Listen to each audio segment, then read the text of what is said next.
سیدنا ابو ہریرہ رضی اللہ عنہ سے مروی ہے کہ آپ صلی اللہ علیہ وسلم نے فرمایا کہ جب تک قیامت قائم نہ ہوگی حتیٰ کہ تمام یہود سے تم قتال کرو گے، یہاں تک کہ وہ پتھر کہے گا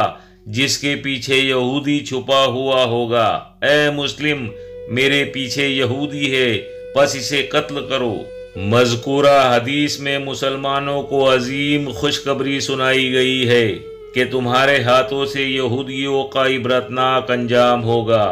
صحیح مسلم میں ہے کہ یہودی جس پتھر اور درخت کے پیچھے چھپ کر پناہ لے گا تو وہ پتھر اور درخت پکار کر کہے گا، اے مسلمان، اے اللہ کے بندے، یہ میرے پیچھے یہودی چھپا ہوا ہے، تو آ اور اسے قتل کر دے۔